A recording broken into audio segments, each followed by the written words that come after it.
My lodger's weight bench, stiff length. Milfs Unprotected 4.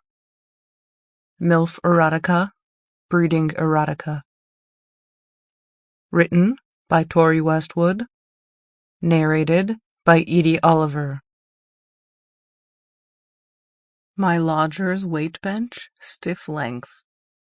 Milfs Unprotected 4. Chase was in the garage again. From the kitchen I could hear that familiar music of his playing as he went through his routine. He'd been weightlifting for around 8 months now, and he was really starting to see results. Every morning I'd find him in there, studiously putting the work in. I'd peer from the door and look upon his muscled, sweat-dappled physique, watching it change imperceptibly each day into the carved oak specimen that he was today. Chase lived with me for now, but had plans of moving out into an apartment with him and some friends next year. At 19, he was steadily saving money from his evening shifts at the local cinema while studying law. There was a discipline in him now that made me confident he'd succeed at whatever he tried. Since I took him in, I think he'd taken it upon himself to be the man of the household, and that was fine by me, especially since my husband left. He fit the role perfectly. "Would you like me to fix you anything?" I asked, standing in the doorway and listening to his grunts as he worked his biceps. "Morning, Mrs. Fredericks." He smiled. "I'm good, thanks." "Okay, let me know if you need anything. And I told you to call me Paula, for heaven's sake." I lingered and watched him, looking down at his muscles and the thick veins that ran through them. He looked like someone out of an 80s action flick.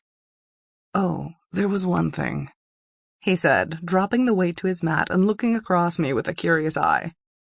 I curled a lock of hair behind my ear, feeling strangely bashful under his gaze.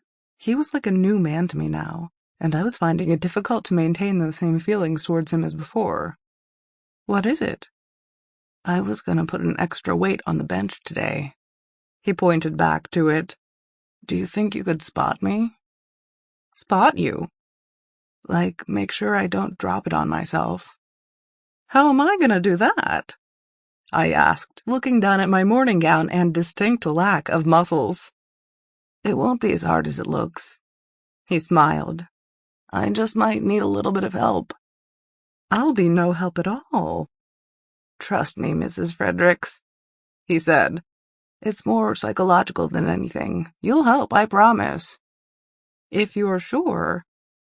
"I'll call you when I'm ready," he said, picking his weights back up. I left the garage and returned to the adjoining kitchen. Sample complete. Ready to continue?